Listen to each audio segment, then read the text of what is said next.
je sais pas du tout comment introduire le sujet, donc je vais juste me lancer. Ça fait quelques jours que je réfléchis sur un sujet, sur un mot en particulier, et je me suis dit que j'avais envie de le partager, d'en faire quelque chose, et de le dire à haute voix tout simplement.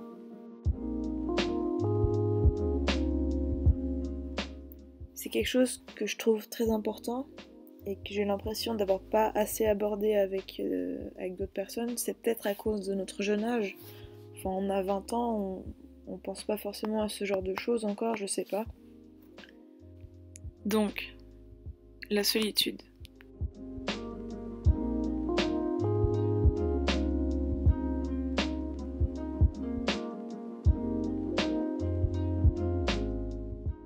C'est quoi la solitude? C'est bien, c'est mauvais? Bon, déjà, comme c'est un absolu, moi je pense pas que c'est bien ou mauvais. La solitude, c'est un grand mot, c'est quelque chose de gigantesque qu'on va vivre toute notre vie, qu'on va devoir affronter ou même embrasser parce que c'est pas forcément négatif. Mais à mon avis, même si la définition c'est un état d'une personne seule, à mon avis, il y a quand même une distinction à faire pour diviser le mot. Il y a l'état, donc être seul physiquement, c'est quand par exemple t'es seul dans une pièce et qu'il n'y a personne autour de toi. Mais il y a aussi le sentiment de solitude. C'est par exemple, t'as une soirée, t'es entouré de tes amis, mais tu te sens seul.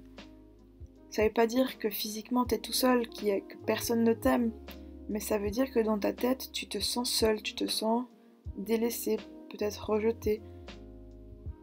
Enfin, c'est sûrement arrivé à plus qu'une personne. Enfin, c'est pas possible, on est tous humains, on ressent tous les mêmes choses, plus ou moins. Mais tu vas dire à un ami, ouais, je me sens seul, il va te dire, mais non, regarde, tout le monde t'aime, on est tous ensemble, mais toi, tu vas quand même te sentir seul.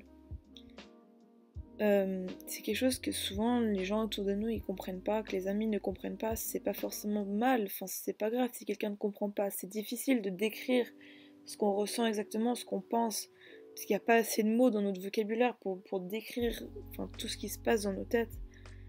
On a tendance justement à dire que c'est de la fausse solitude, c'est quelque chose qui est faux, alors que pas du tout.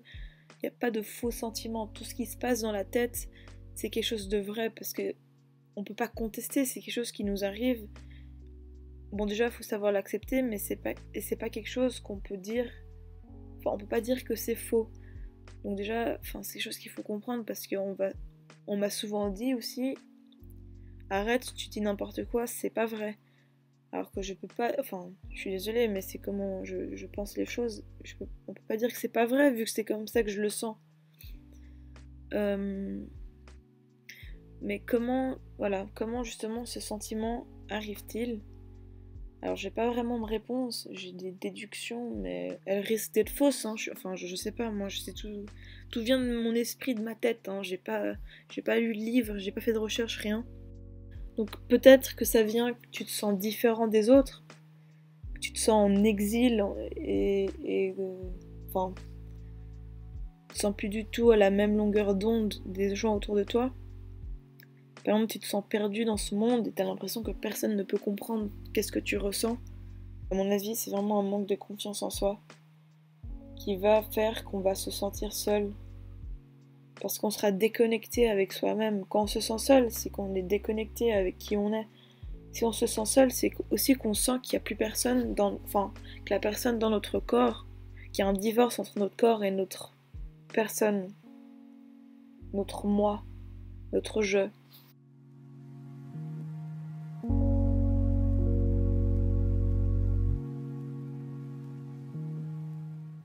Il y a beaucoup de gens qui ont peur justement de cette solitude, de se sentir seul.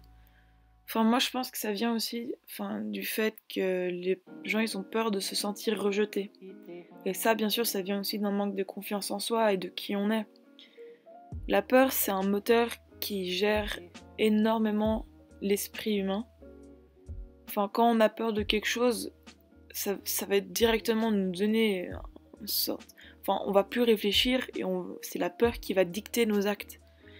On va tout faire pour fuir cette peur et on va la remplacer par quelque chose dont on a besoin. Donc par exemple, quand on a peur de se sentir rejeté, de se sentir détesté, etc., on va essayer de s'entourer le plus possible pour avoir l'impression qu'on nous aime. On aura besoin d'autrui pour se sentir aimé parce qu'on ne veut pas se sentir rejeté. Mais c'est quelque chose ça touche l'individu lui-même. Il se sent rejeté dans son propre corps. Il y a un divorce entre le corps et l'âme de la personne. Du coup, dans son comportement avec autrui, il va vouloir s'entourer le plus possible pour fuir cette peur, pour fuir ce rejet. Ça c'est mon avis. Après je sais pas si c'est vrai, c'est possible que je dise n'importe quoi. Je pense que la meilleure solution pour plus se sentir seul justement c'est s'aimer tout simplement. Après bien sûr c'est facile à dire. Aime-toi. Voilà, bon ça va pas se faire comme ça en claquant des doigts. Bon, évidemment faut comprendre que peut-être le problème il vient de là. Que quand t'as pas d'estime de toi ou t'as pas confiance en toi, tu t'aimes pas tout simplement. Et pour gagner en confiance, il faut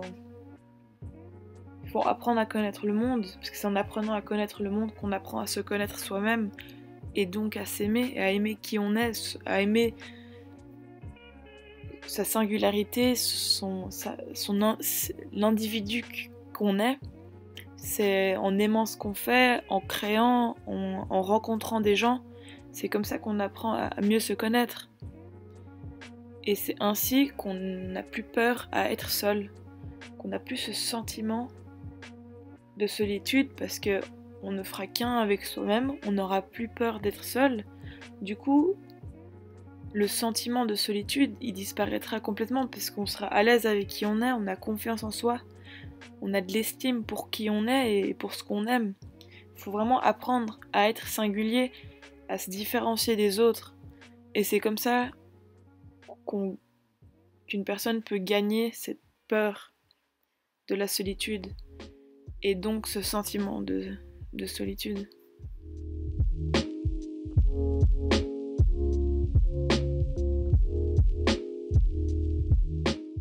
J'aimerais juste ajouter ça parce que à mon avis c'est important. Beaucoup de personnes vont dire mais ok c'est facile de dire lance-toi, fais des choses, apprends à te connaître. Mais en même temps, il faut pas se donner des excuses. Bien sûr, il y a plein de choses qui nous en empêchent. L'argent, notre âge, la famille, les amis, les études, ou même soi-même, on peut nous empêcher à faire ce qu'on aime faire parce que c'est un cercle vicieux, mais parce qu'on pense qu'on n'en est pas capable. Mais c'est faux, faut se lancer, puisque, ok, certaines excuses sont légitimes, mais il y a toujours une façon pour contourner ce problème. Il faut combattre cette peur. La vie, c'est du travail. C'est pas en restant assis sur son cul qu'on va avancer et que ça marchera. Faut tomber, faut avancer, faut continuer. Il faut se mettre en danger, il faut être courageux, il faut se lancer dans le vide pour pouvoir aboutir à quelque chose, à une sorte de réussite. Et après, la réussite, c'est quoi ? C'est tellement... On se compare tellement l'un à l'autre. Ça veut tellement rien dire. La réussite, c'est quand on est fier de soi. C'est quand on peut dire j'ai fait ça, j'ai fait ci, et je suis contente, je l'ai fait moi-même. Et c'est ça, à mon avis, c'est ça la réussite, c'est d'être fier de soi. Et je pense que c'est en accumulant justement ces défaites et en tombant sur le cul à plusieurs reprises qu'on gagne en expérience et donc qu'on gagne en réussite. Parce qu'on dit souvent qu'il y a plus de défaites que de réussites et c'est juste grâce aux défaites qu'on apprend et qu'on avance pour se perfectionner. Quand je dis qu'il faut se faire violence, qu'il faut se forcer à faire des choses, à sortir de chez soi, à vivre des trucs, après il y a des cas plus extrêmes, il y a des personnes beaucoup plus fragiles, et c'est pas forcément négatif, il y a juste des gens qui ont pas les mêmes outils, qui ont pas eu les mêmes chances dans la vie, qui font que cette personne elle est plus fragile et elle a besoin de plus d'aide et de réconfort pour pouvoir avancer. Ils ont besoin d'un petit coup de pouce de plus. C'est pas forcément négatif, ça veut pas dire que c'est une personne moins forte ou que c'est une personne qui a moins de valeur, une personne qui est moins légitime de vivre. On est tous différents et heureusement chacun a un chemin à suivre. Et Et si on a besoin d'un petit coup de pouce en plus, ok, pas de problème, mais il faut avoir ce courage. Et c'est là que ça devient difficile. Il faut avoir le courage de remarquer qu'on n'arrive pas à faire ça tout seul et d'aller demander de l'aide. Évidemment, c'est difficile, je le conçois. Mais à mon avis, c'est quand même quelque chose d'important à faire. C'est une question de vie ou de mort. Il faut prendre soin de soi. Et si on voit qu'on a besoin d'aide, faut chercher cette aide, faut demander autour de soi, demander, je sais pas moi, un psychologue, un docteur, un ami, de la famille. Il y a toujours quelqu'un qui sera là pour nous aider parce que ce qu'on vit, c'est pas quelque chose de singulier. Enfin, tous les sentiments, etc., c'est quelque chose que quelqu'un d'autre a vécu avant nous. Ouais, parce que justement, on a un chemin à suivre qui est différent. On a chacun notre petit chemin de vie. Mais ce chemin, alors ça, je reviens justement au sujet, ce chemin, il doit être fait seul. Évidemment, on peut avoir de l'aide un peu à gauche, un peu à droite, mais personne fera le chemin à votre place. Évidemment, c'est plutôt logique, on fera des rencontres, des morceaux de chemin avec d'autres personnes, mais on finira toujours tout seul. Nos chemins, ils se diviseront toujours. C'est pour ça que c'est important d'avoir confiance en soi, d'apprendre à s'aimer, d'apprendre à être seul, parce qu'on finira tout seul. Et le chemin, du début jusqu'à la fin, on le fait tout seul. Personne ne sera là pour nous tenir la main. Ok, dans notre enfance, on nous tient par la main pour nous guider, pour nous donner les outils nécessaires pour la vie, mais jusqu'à nos, 80 ans, on va pas nous tenir la main. Au bout d'un moment, il va falloir se confronter à soi-même et vivre sa vie. Et c'est en apprenant à être seul, en ayant confiance en soi, de l'estime pour soi, en aimant ce qu'on fait, en aimant qui on est. C'est comme ça qu'on avance tout simplement. Donc voilà, on arrive justement sur cette deuxième solitude. C'est l'état de solitude, donc être seul.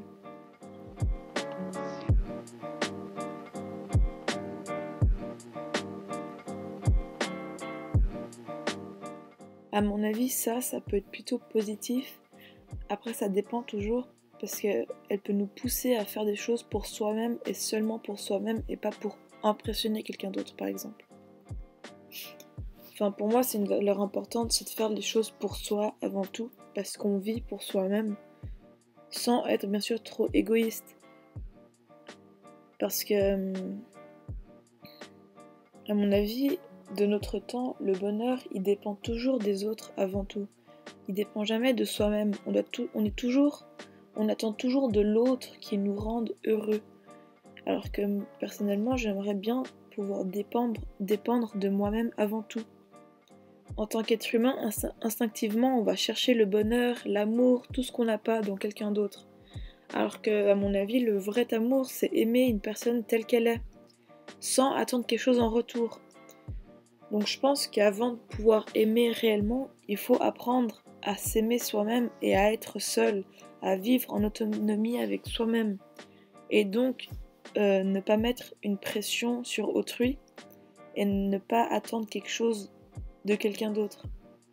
Et c'est en ce sens que je pense que la solitude, c'est important, qu'il faut apprendre à être seul et dépendre sur soi-même seulement. Ça nous donne aussi une forme de liberté de ne pas dépendre des autres, d'être heureux soi-même, de réussir à vivre tout seul. Si on arrive à se construire, à apprendre soi-même, on arrivera aussi plus facilement à amener quelque chose aux autres. Moi je pense qu'en tant que citoyen, il est important de porter sa pierre à l'édifice. Et pour porter sa pierre à l'humanité, il faut savoir se faire confiance.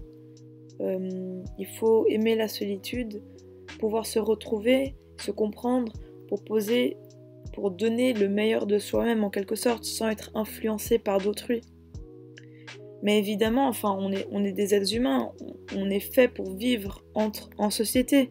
On a besoin d'amour d'autrui, on a besoin d'acceptance d'autrui, mais le but c'est de vivre sans, parce que on peut que compter sur soi-même au final. Bien qu'il est très important de trouver sa singularité, son indépendance, qui on est réellement, faut pas oublier qu'on est des animaux, au fond, on a des besoins instinctifs. On a besoin de tendresse humaine, on a besoin de partager, de parler, de sourire, etc. On est des animaux sociaux avant tout. C'est bien pour ça qu'on vit en société. Et il est difficile de ne pas s'attacher aux gens, parce qu'on a des besoins. Mais il ne faut pas s'attacher aux gens pour les mauvaises raisons. Il ne faut pas s'attacher à eux parce qu'on dépend de eux pour être heureux. Il faut justement réussir à être seul pour pouvoir mieux aimer les gens. Parce que, à mon avis, le vrai amour, c'est quand on aime réellement des personnes, ou une personne, enfin, il y a toutes sortes d'amour, mais c'est quand on aime la personne pour qui elle est, et pas pour qu'est-ce qu'elle nous apporte. Évidemment, tout le monde nous apporte. Enfin, moi je pense que les humains, enfin, quand on est amis avec quelqu'un, c'est aussi parce qu'il nous apporte des connaissances, des informations, des choses. Mais c'est pas pour ces informations et ces connaissances qu'on les aime, c'est pour qui ils sont eux. Et c'est pour ça que je pense que c'est important de s'aimer avant tout, de pouvoir être seul. C'est pour pas dépendre des autres et de ce que les autres peuvent nous amener.